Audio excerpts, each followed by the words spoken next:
Welcome back into Talking Fitchburg. Today I have Ron here with me from Independent Living Inc. He is their occupational therapy assistant. Ron, welcome in today to the show. Hi. I know we've seen Ron before. We've had him on. We've been out on scene with you, out and doing some live inspections with you before, and Yep. so I'm glad to have you back in. And today we're going to talk a little bit about temporary home modifications for guests or for anyone in an apartment. Correct? Right. Yeah. All right. We're talking about things that are just going to be simple and easy to do for short-term use. Family members or guests coming in. It doesn't take more than about 10 or 15 minutes of installation, and most times doesn't need a professional. You can do most of these yourself. Awesome. Sounds good. Well, before we get into that, I just want you can give a quick description on what Independent Living Inc. is as a business. Yeah. Well, we're a local nonprofit. We've been commissioned pretty much to provide services for adults with disabilities and seniors. And we're looking at primarily safety and access and function in the home, making things easier and safer for people with minor modifications as well as some in-home services that we can provide as well. Awesome. That sounds really good. I know you guys as Independent Living have been on with us for a long time, so I really appreciate everything you guys do for our community here in Fitchburg. So let's get into those temporary home modifications for your guests or for family members. Sure. So what do you need to know about your guests that can help you be alert for their issues in your home? Well, primarily be aware of physical conditions that they may have. Examples may be low vision. Somebody may have some problems with night vision in particular. As you get older, it's a little bit harder to see. And then there are also just general things like lower extremity leg weakness. People may have problems getting up and down stairs, just moving around, getting up from chairs. And then some balance issues and things of that nature, so that there are handholds and things that a person can do so you're not walking through big wide open spaces. If a person has balance issues, they have something to be able to touch hold on if they aren't using a walker or a cane. Just make some things accessible to them for balancing. Other things that can be considered are other factors like medications that they may be taking, making sure that they have them and that they have access to water or juices and that kind of stuff to take if necessary. Those can affect balance also if they're taking medications. So just being aware that sometimes they have to have additional seating in your area if they're taking a medication, and they have issues that may cause a little bit of a balance until it normalizes. And then also just some things like heat and cold, both air and water in a household. Those are extraneous things, but it may not affect most people. But if somebody is extremely sensitive to heat or cold, make sure that the room temperatures are okay for them.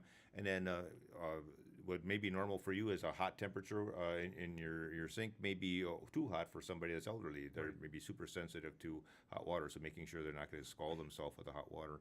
So just some real basic things like that. Right.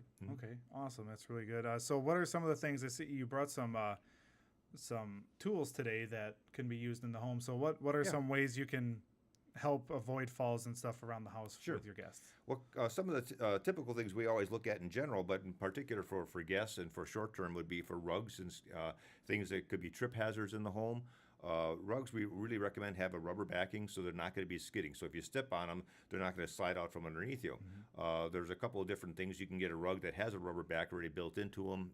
Those are usually for bathrooms and kitchens, but they can be applied in hallways as well as in living rooms.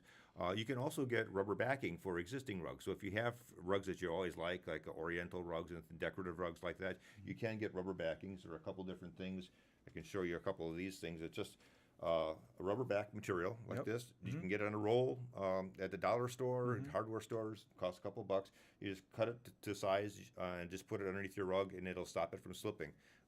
This one's just another small example of something that's kind of corrugated. Again, it has a rubber feel to it, but you can get them in sheets that are like 2 feet long up to about 24 inches wide. Awesome. And just cut it to size and just put it underneath your rug, and that'll prevent it from slipping off when a person steps on it.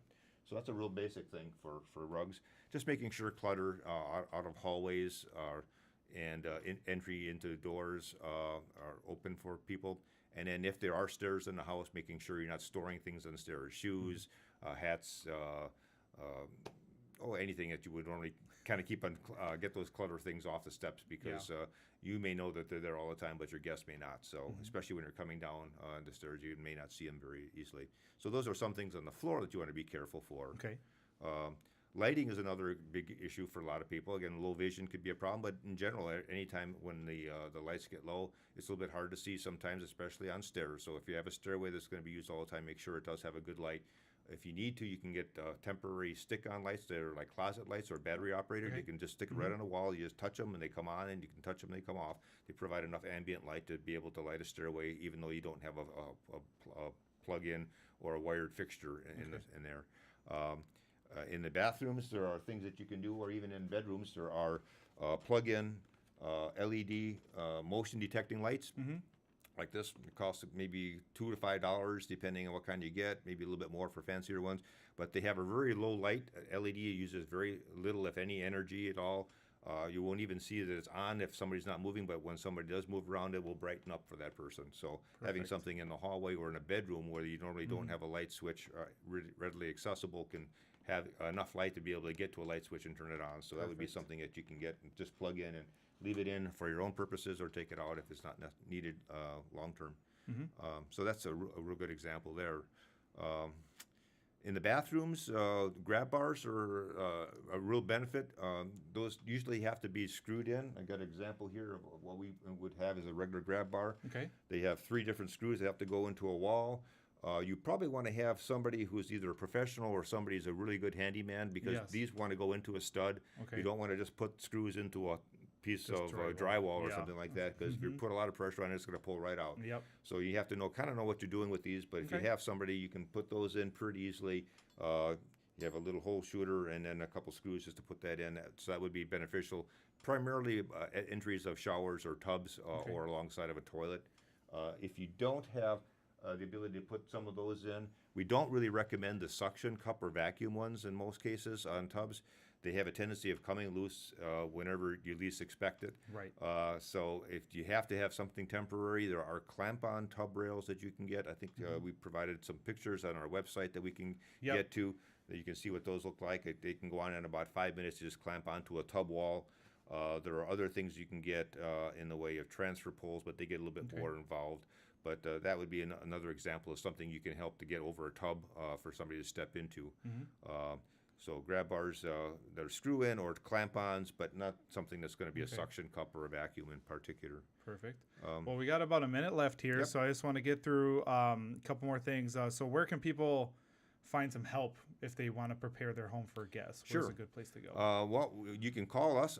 We have a helpline right through our main number, 274-7900. Or you can call it directly into our home modification department, which is 268-9635. And then if you have a specific question, we can answer it. We can set up an assessment for you if you want, if you have particular questions or need some customization. Okay. Awesome. And what's a good website to go to as well? That would be www.independentlivinginc.org. Awesome. And that will get you into our major site, and then there are major pages in there for home modification, as well as all the in-home services and other things that independent living can provide. Okay. Well, perfect. Well, Ron, I really appreciate you coming on today, talking about these really helpful tools and tips to use for temporary guests, temporary things for your guests in your home. So thanks for coming on, and I'm sure we'll have you guys on again next month. Good. And talk about more home modifications. Thanks for having us. All right. Thanks, Ron. Yep. You guys stay right there. We're going to take a quick break. You are watching Talking Fitchburg.